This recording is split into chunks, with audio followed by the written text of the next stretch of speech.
Nak tambah amal ibadah, betul tak? Nak naikkan solat, contohnya nak naikkan solat duha, daripada 2 nak naik 4, berjaya tak setakat ni?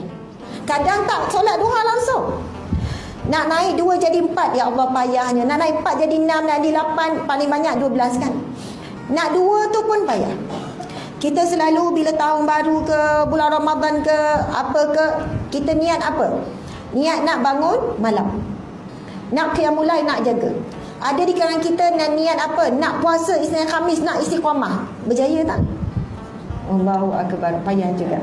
Tapi di sini petang ni saya nak berkongsi, ada satu amalan yang boleh menyaingi.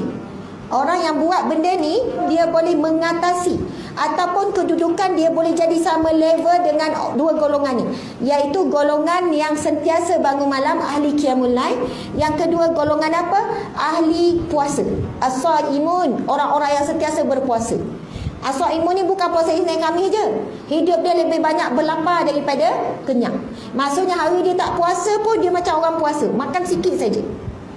Jadi ada satu amalan ni boleh mengatasi ataupun menyamai 2 golongan yang sangat susah kita nak capai, iaitu yang pertama golongan ahli qiyamul lail yang menghidupkan malam.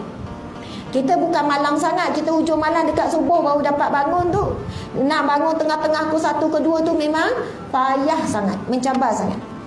Hadis Nabi SAW, Nabi bersabda, sami'tu Rasulullah sallallahu alaihi wasallam yaqul, innal mu'mina la yudriku bi husni khuluqihi darajata as-shaimil qa'imi.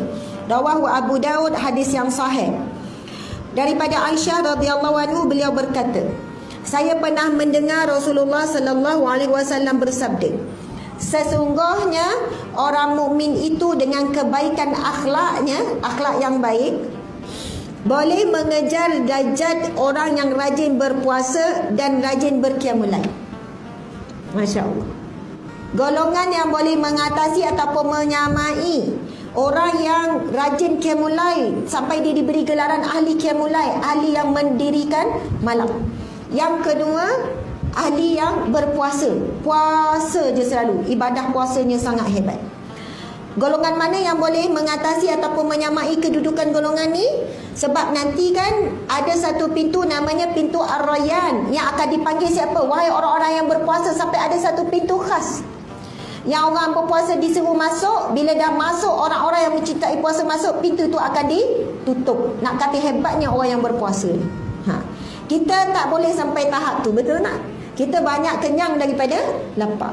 Tapi insya-Allah kita cuba tanam nekat dalam hati kita tahun 2019 ni, ya Allah, dah makin tua, dah makin dekat dengan mati, kita nak jadi orang yang berakhlak mulia. Subhanallah. Dia kembali kepada hadis yang kita baca tadi, akan ditanya tentang 4 tadi tu. Umur kamu, harta kamu, ilmu kamu, dan juga tubuh badan kamu. Apa yang kamu pergunakan?